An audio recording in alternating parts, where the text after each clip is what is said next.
જય શ્રી કૃષ્ણ. પ્રિય વૈષ્ણવજનો, આજે આપણે પુષ્ટિ સત્સંગ સાગર ચેનલમાં આવતીકાલે દામોદરદાસ હરસાણીજીનો જન્મદિવસ, તો તેના વિશે આપણે સત્સંગ કરશું. એ પહેલાં જો આપે પુષ્ટિ સત્સંગ સાગર ચેનલને સબસ્ક્રાઈબ ન કરી હોય તો સબસ્ક્રાઈબ કરો તથા અન્ય વૈષ્ણવ મિત્રોને શેર કરો, જેથી કરીને સત્સંગના નવા નવા વિડીયોઝ તેમને સુધી પણ પહોંચી શકે. દક્ષિણ ભારતમાં કાવેરી નદીના કિનારે આવેલું શ્રીરંગપટ્ટણમ ગામ, ત્યાં થીરદાસ નામના શ્રીમંત અને ધર્મનિષ્ઠ ક્ષત્રિય રહે. સૌ તેમને કપૂરચંદના નામથી પણ ઓળખે. તેમના પત્નીનું નામ યશોદા અને તેમની અટક હરિશરણી. કાળક્રમે હરિશરણી શબ્દ બદલાઈ અને થઈ ગયો હર્ષાની. તેમના પર શ્રી પ્રભુ અને લક્ષ્મીજી બંનેની અનહદ કૃપા હતી. 56 કરોડ રૂપિયાના તેઓ આસામી એ સમયમાં હતા. રાજમાર્ગ ઉપર રાજમહેલ જેવો વિશાળ આવાસ હતો. તેના ઉપર 56 ધ્વજાઓ ફરકતી હતી. તેમણે શ્રીરંગપટ્ટનમમાં 2 ધર્મશાળાઓ બાંધાવી હતી.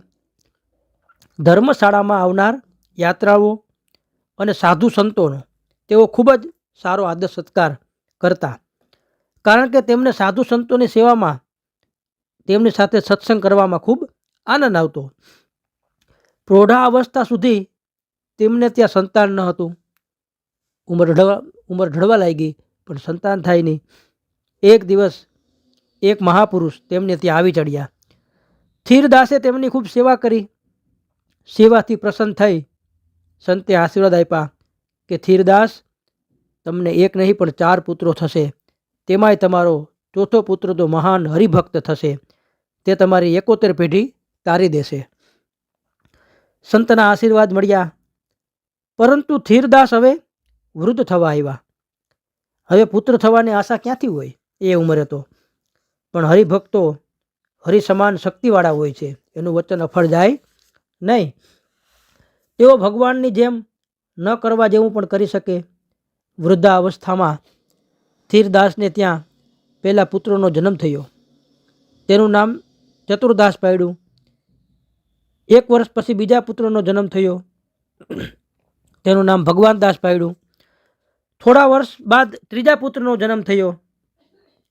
થીરદાસ તેમના પત્નીને પુત્રના જન્મથી ઘણો આનંદ થયો અને સંવંત 1530ના મહાસુદ ચોથ એ દિવસ હતો. થીરદાસ દુકાને બેઠા હતા. ત્યાં ઘરની દાસી દોડતી આવી તેમણે વધાઈ આપી. શેઠજી, વધાય છે, આપને ત્યાં ચોથા પુત્રનો જન્મ થયો છે. બાળક અદ્ભુત છે, આપ જલ્દી ઘરે પધારો. થીરદાસ ઘરે ગયા. નવજાત પુત્રનું મુખ જોઈ પુત્રના વિશાળ લલાટમાં દેવી તેજ હતું અને એ તેજમાં જાણે તિલક કર્યું હોય એવું લાગતું હતું. બાળક આજનબાહુ હતો.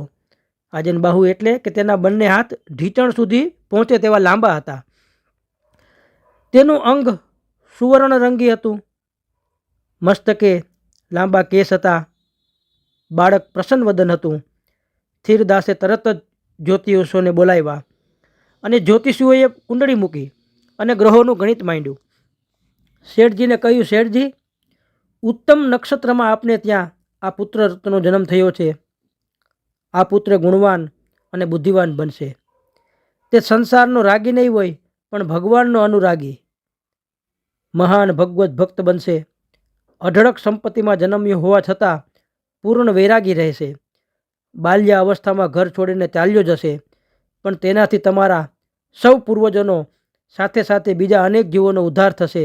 તમારી 71 પેઢીને આ તારી દેશે. આ સાંભળતા જ થીરદાસને મહાત્માના વચનો યાદ આવ્યા, જે અગાઉ પૂર્વે સંત પધાર્યા તેને કીધું હતું. મહાત્માના આશીર્વાદથી તેમના જીવનમાં સાચા પડ્યા. તેનો તેમને ખૂબ આનંદ થયો. તેમણે વિચાર્યું, ભગવાને પોતાનો ભક્ત મોકલ્યો છે, તો જેવી ભગવાનની ઈચ્છા, ઘર સંસાર ચલાવનારા, મારો વંશ વેલો વધારનાર, ધંધો રોજગાર કરનાર 3 દીકરાઓ ભગવાને બીજા આપ્યા જ છે, તો આ દીકરો ભલે ભગવાનની ભક્તિ કરે. થીરદાસે ભગવાનના આ ભક્તનું નામ પાડ્યું દામોદરદાસ. કોઈ પૂછ્યું કે શેઠ પુત્રનું નામ દામોદરદાસ કેમ રાખ્યું? થીરદાસે સ્વસ્થ ચિત્તે જવાબ આપ્યો, આ ચોથો દીકરો મહાત્માની પ્રસાદી છે, તેમના આશીર્વાદથી થયો છે. તેના ગ્રહયોગ પણ કહે છે કે તે ભગવાનનો મહાન ભક્ત થશે. ભગવાનનું એક નામ છે દામોદર. ભાગવતમાં દામોદર લીલા આવે છે. પ્રભુ માતાના પ્રેમને વશ થઈને દોરડે બંધાયા છે. આ દીકરો ભક્તોને વશ રહેનાર ભગવાનનો દાસ છે. એવા ભાવથી મેં એનું નામ દામોદર દાસ રાખ્યું છે. શેઠને આ ભાવના જાણી સૌ પ્રસન્ન થયા. દામોદર દાસના જન્મ પછી થોડા દિવસમાં તેમના માતા જશોદા બેન હરિશરણ થયા. થીરદાસે માતાની જેમ દામોદર દાસનું પાલન કરવા માંડ્યું. આ બાળક મોટો થતો ગયો, પણ તે હસતો નથી. કોઈ રમાડવા પ્રયત્ન કરે તો તે તેની સામે જોતો પણ નથી. કોઈ બાબતમાં રસ લેતો નથી. ખાવા પીવાનું કે પહેરવા ઓઢવાનું પણ એને ભાન રહેતું નથી. કોઈ ચીજ વસ્તુમાં તેને જરાય રસ નથી. દિવસે દિવસે તેનું શરીર સુકાતું જાય. આંખમાંથી સતત આંસુ વહી જાય. પિતાને આ બધું જોઈ ચિંતા થાય છે. થીરદાસે ગામના જાણીતા વૈદ્યોને બતાવ્યું. આજુબાજુના નામી બધા વૈદ્યો હતા, એને બતાવી જોયું, નિદાન કરાવ્યું, પરંતુ બાળકને કોઈ પણ પ્રકારનો રોગ જણાતો નથી. સુકાતા જતા દીકરાનું મુખ દિવસે દિવસે વધુ તેજસ્વી થતું જાય. બધાને આ જોઈ નવાઈ લાગે છે. થીરદાસે મોટા પુત્રને પરણાવ્યો. પુત્રવધુએ ઘરની જવાબદારી ઉઠાવી. તે દામોદરને પ્રેમથી રાખે, પણ તેમના વર્તનમાં કોઈ ફેર જણાતો નથી. હવે તો દામોદર દાસ હવેલીના ઝરૂખામાં કલાકો સુધી બેસી રહે કે જાણે કે કોઈની રાહ જોતા ન હોય. એકવાર દક્ષિણ ભારતના રામેશ્વર તરફથી સાધુ સંતોનો ખૂબ મોટો સમૂહ યાત્રા કરતો હતો અને શ્રીરંગપટ્ટનમ આવ્યો. થીરદાસે વિચાર કર્યો કે આખી જિંદગી સંસારની માયામાં રચ્યો પચ્યો છું. સંસારની ઘાણીમાં બળદની જેમ જોતરાયો છું. હવે દીકરાઓએ ધંધાની ને વહુને ઘરની જવાબદારી સંભાળી લીધી છે. દામોદર દાસ પણ 5 વર્ષના થવા આવ્યા. વહુએ એને સારી રીતે સાચવે છે, તો હું આ સાધુ સંતોની સાથે તીર્થયાત્રા કરવા જાઉં. હવે આમ વિચારી થીરદાસે મોટા પુત્ર અને પુત્રવધુને બોલાવી ઘરની બધી જવાબદારીઓ સોંપી અને સંઘની સાથે યાત્રા જવા નીકળ્યા. હજી તો યાત્રાનો પહેલો દિવસ હતો.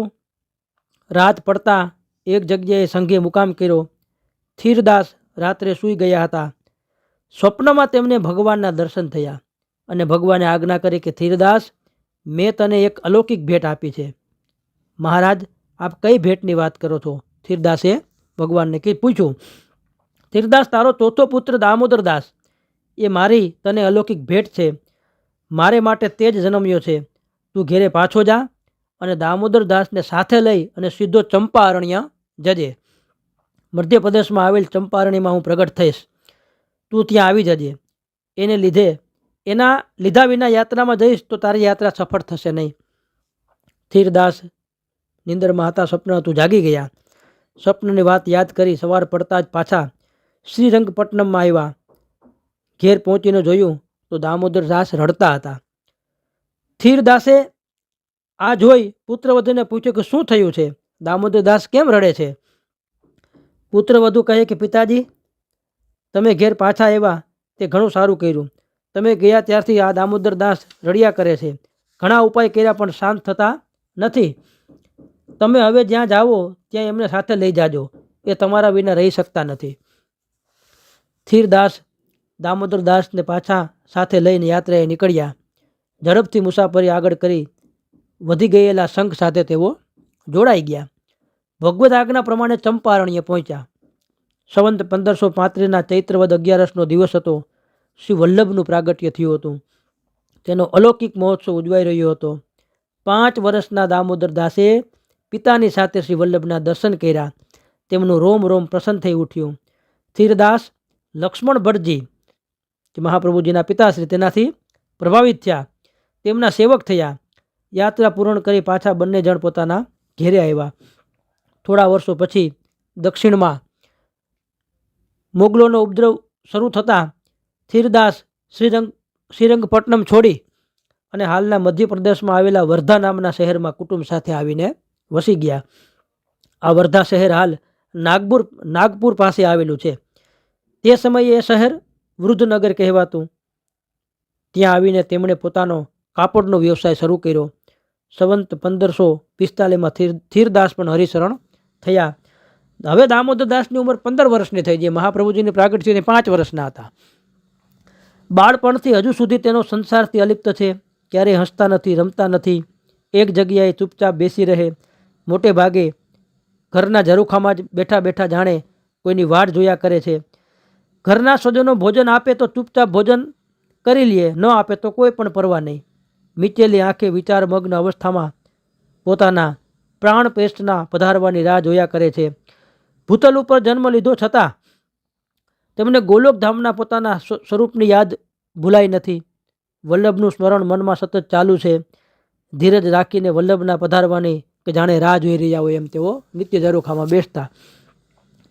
થીરદાસના વૈકુંઠવાસને 1 વર્ષ વીતી ગયું. તેમના 3 પુત્રોએ હવે સંપત્તિના ભાગ પાડી અલગ થવાનો વિચાર કર્યો. તેમના મામાને બોલાવીને વાત કરી. મામા, અમારા માતા પિતા તો હરિશરણ થયા છે. હવે અમે બધા ભાઈઓ તમારી હાજરીમાં પિતાની સંપત્તિ વેચી લઈ અને અલગ થઈએ એવી અમારી ઈચ્છા છે. દામોદરદાસ નાના છે. તેઓ પોતાની સંપત્તિ સાચવી શકે તેમ નથી. તમે તેનું ધ્યાન રાખો અને તેમના ભાગની સંપત્તિ તમે સાચવો એવી અમારી વિનંતી એના મામાને કીધું. આ 3 ભાઈઓએ. ઘણીવાર સંપત્તિ ભાઈઓના ઝઘડાનું કારણ બનતી હોય છે. અમારે ભાઈઓમાં દ્રવ્યને કારણે ક્લેશ થાય તો સારું નહીં. તેથી સંપત્તિ વેચી લઈ અલગ થઈ સારી રીતે રહીશું એવું વિચારી છીએ. આમ અમને યોગ્ય સલાહ આપો, અમારું આમ મંતવ્ય છે એવું મામાને જણાવ્યું. ભાઈ, જેવી તમારી ઈચ્છા, મામાએ કહ્યું. તેમની સલાહ પ્રમાણે સંપત્તિના 4 ભાગ કરવામાં આવ્યા. સૌ પોતપોતાનો ભાગ રાજી ખુશીથી સ્વીકારી રહ્યા હતા. દામોદરદાસને બોલાવીને બધી વાત કરી. તેમનો ભાગ આપ્યો. કહ્યું કે તારી ઈચ્છા હોય તે તું રાખ, નહીં તો મામા તારી સંપત્તિ સાચવશે. મને આમાં કંઈ સમજણ ન પડે. તમને યોગ્ય લાગે તેમ કરો. આમ કહીને દામોદરદાસ તો પાછા ઝરૂખામાં જઈને બેસી ગયા. બરાબર તે જ સમયે નીચેથી રાજમાર્ગ ઉપરથી શ્રી વલ્લભાધીશ પ્રભુ પધારી રહ્યા હતા. દામોદરદાસની નજર તેના ઉપર પડી અને એ નજરે શ્રી વલ્લભને તરત જ ઓળખી લીધા. વલ્લભના દર્શન થતાં જ દામોદરદાસ ઘરની કે દ્રવ્યની સર્વ વાત વિસરી ગયા અને ઊભા થઈને શ્વાસભેર ઝરૂખામાંથી નીચે કૂદી પડ્યા અને શ્રી વલ્લભના ચરણારવિંદમાં સાષ્ટાંગ દંડવત પ્રણામ કર્યા. શ્રી વલ્લભે તેમને મંદ સ્મિત કરતા પૂછ્યું, દમલા, તું આવ્યો? દામોદરદાસના હૃદયમાં તો વલ્લભ દર્શનને આનંદનો સાગર ઉછાળા મારી રહ્યો હતો. આંખોમાંથી આનંદના આંસુ વહી રહ્યા હતા. શ્રી વલ્લભે તેમને ઊભા કર્યા. તેમના મસ્તકે પોતાનો વરદ શ્રી હસ્ત મૂક્યો અને પૂછ્યું, દમલા, હવે તો તું પ્રસન્ન છે ને? હા મહારાજ, હું ક્યારનો આપની રાહ જોઈ રહ્યો હતો. આજે આપના દર્શન થતાં સનાથ થયો.